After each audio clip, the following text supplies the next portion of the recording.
Fazendeiros de Pompéu e Martim Campos se mobilizam e, em protesto, fecham rodovia da região contra a decisão da FUNAI em criar a reserva indígena Caxixó. Na manifestação pacífica que os produtores rurais de Pompéu e Martim Campos promovem na rodovia MG 164 no trevo de Martim Campos e rodovia BR 352, sinal de revolta expressada em muitas faixas contra a decisão da Fundação Nacional do Índio, a FUNAI, em legitimar as terras da reserva indígena Caxixó nos dois municípios. Em todo o país, o protesto fecha rodovias como aqui em nossa região. O trânsito é interditado por tratores que liberam o fluxo de veículos de 15 em 15 minutos. O repúdio é imenso com o governo federal. Um dia de repúdio e indignação. Nós queremos mostrar para o governo brasileiro que nós também somos gente, nós estamos vivos, somos produtores rurais que estão sendo usurpados de nossas terras pela FUNAI. E eu já fui em Brasília umas 3 vezes, já estive com o ministro da Justiça 2 vezes e está tendo muita conversa e pouca ação. Então nós estamos fazendo esse movimento para mostrar ao governo que nós estamos vivos, que as promessas que eles estão fazendo, que sejam colocadas em prática, que sejam colocadas no papel, para que o Brasil tome rumo, que o produtor rural não seja usurpado de suas terras como a FUNAI vem querendo fazer. Nós estamos fazendo a primeira paralisação na nossa região. Outros lugares, como Rio Grande do Sul, Paraná, Mato Grosso, estão fazendo hoje também. Hoje é uma parada nacional, mas eles já fizeram outras vezes. E nós vamos fazer quantas forem necessárias. Hoje é uma paralisação pacífica. Se precisar, nós vamos parar o país. Folhetos explicativos são distribuídos aos motoristas, ironizando a inexistência de índios na região. Os produtores podem perder muitas terras com a possível criação da reserva indígena Caxixó. Possibilidade de perder uma propriedade de 124 hectares com mais de 200 anos de título registrado. Quer dizer que os símbolos da nação, que é os símbolos que estão no nosso registro, não tem valor nenhum, Carlos. Infelizmente, o governo está pisoteando o produtor rural de uma forma leviana, porque a Constituição que garante o direito de propriedade. E isso não está sendo respeitado. E você produz o que na sua propriedade? Meu caso lá é gado de corte, Carlos, e tem um projeto de irrigação para ser executado. Mas executar como? Uma propriedade que está em objeto de desapropriação, ela não tem valor nenhum e você fica impedido de fazer qualquer investimento. O jeito foi protestar e parar o trânsito aqui na região, atendendo uma recomendação da Frente Nacional Parlamentar da Agricultura em Brasília, que organiza neste dia o movimento em todo o país. Aqui na região, ele é organizado pela Associação dos Produtores Rurais do Vale do Rio Pará. Descrédito, desânimo, desmotivação. Assim pode-se definir a atual situação de quem há anos está na produção agropecuária e que hoje vê uma decisão da FUNAI que pode fazer com que muitos produtores fiquem sem suas terras, o principal sustento de mais de 40 proprietários rurais. Estudantes da Escola Estadual Dr. José Gonçalves, em Martim Campos, comparecem ao protesto que fecha a rodovia MG 164 durante toda uma manhã em Martim Campos. Inês é outra proprietária de terras em Pompéu que pode perder seus 30 hectares, muitos deles plantados de eucaliptos. As terras da produtora de Pompéu foram herdadas de seu pai, um incentivador para que seus filhos nunca vendessem suas terras. Mas hoje ela depara com uma situação totalmente adversa e constrangedora. A história de índio, ela nasceu dentro do Sindicato dos Trabalhadores de Pompéu, no tempo do senhor Ivo Machado.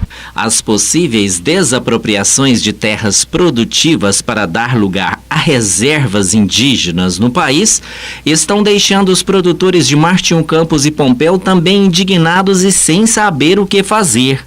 É uma forma, Carlos França, primeiro, obrigado pela sua presença, obrigado pela TVI estar aqui. É uma forma de conscientizar aos cidadãos que a FUNAI está tentando demarcar terras para trabalhadores rurais, transformando-os em índios. Nossa região nunca teve índio. Então é uma forma de conscientizar, porque a população não sabe, né? E o cidadão de bem tem que saber.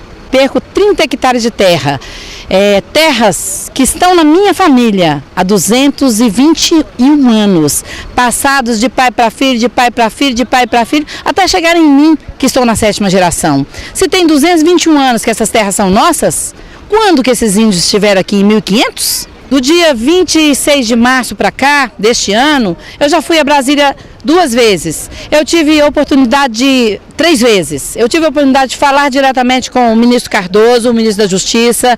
Eu fui numa reunião juntamente com a ministra Gleisi Hoffmann e eu estive também, falei com o nosso vice-presidente do Brasil, com Michel Temer. Naquela oportunidade, nós éramos 17 problemas de pequenos produtores rurais com a FUNAI, porque nós não temos problemas com índios não, gente, eles são nossos irmãos.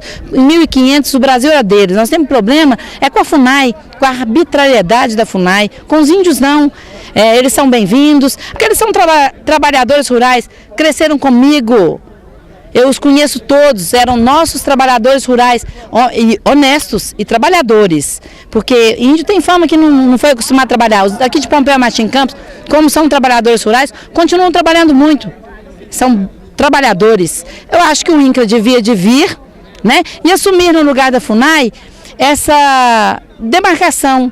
Tirar terra para os trabalhadores rurais e não para falso índio, porque se continuar, Carlos, nesse batido de que eles são índios, eles não vão ganhar nada, porque é falso, nós vamos provar, é falso. O trânsito ficou paralisado durante um bom tempo. Mas muitos motoristas não incomodavam com a manifestação pacífica dos fazendeiros de Pompéu e Martinho Campos. Tem que beneficiar um, tem que prejudicar os outros, porque senão não dá certo, não. Só assim que o governo, como diz o outro, vê as coisas, né? Uma boa opção, porque tem que se manifestar mesmo, que é um absurdo que a FUNAI está fazendo. Os fazendeiros de Pompéu e Martinho Campos defendem suas terras nesta manifestação pacífica. Orientar a população que nós não estamos brigando contra índios, nós estamos defendendo o que é nosso. Porque aqui nessa região nossa nunca existiu índio e a FUNAI está querendo tomar terra de produtivo, de pequeno produtor, para dar para índio para não fazer nada. Tem muitos anos, eu vou até alongar a minha resposta pelo seguinte, que tem anos que o produtor rural tem mantido o Brasil. Esses desmandos do governo, inclusive agora, recentemente, o PIB do primeiro trimestre do Brasil só não foi negativo porque o produtor rural, o PIB do agronegócio subiu 9,7%. E o governo não apoia, não ajuda, só persegue o produtor rural. E aqui nessa região está essa coisa horrível aí de índio, que nunca foi índio, tomar terra de produtor rural, que vive só da terra, de pequenos produtores rurais, para entregar para índio, para ficar à toa e o Brasil não produzir. Mas as opiniões estão bem divididas na região. Este jovem universitário de Martinho Campos acredita que os indígenas estão realmente aqui nas 2 cidades. A maioria agora está morando na cidade, né, os descendentes, mas os mais antigos ainda ficam lá no Capão do Zezinho. E você disse que visitou lá, o que você achou da aldeia deles? Bem bacana, bem arrumadinho, tem um comércio legal, apesar de ser um pouco pequeno, mas é bem organizado mesmo. Ficam na aldeia ali, eu já até frequentei bastante a aldeia deles, alguns fazem até faculdade lá no Bom Despacho, a maioria faz agronomia, tem bastante, recebem a gente bem legal. E mostram a cultura deles bacana, que o que eles fazem, eles procuram vender pra gente para dar uma fonte de renda também. Os cocados, alguma coisa que eles fazem, eles procuram vender. É a luta deles pela sobrevivência. Isso. Todo mundo tem que ter seu meio de vida, né? E eles estão procurando deles. O estudante universitário Everton chegou inclusive a pesquisar sobre os índios cachixós. Olha, o que eu ouvi falar só que foi que uma fazendeira de 12 do Indaiá, na época de 1800 mais ou menos, cedeu a terra para 2 fazendeiros, eles fizeram uma fazenda aqui e outra do outro lado. E eles foram invadindo até chegar onde a reserva dos índios cachixós estavam. E hoje eles estão em busca das terras deles de novo? Exatamente, estão procurando o que são deles. se for prejudicar eles, mas tem que ver se não vai prejudicar outras pessoas. E em Martinho Campos, existem muitos índios aqui, descendentes? Descendentes dá bastante também. A maioria agora está morando na cidade, né, os descendentes, mas os mais antigos ainda ficam lá no Capão do Lazinho.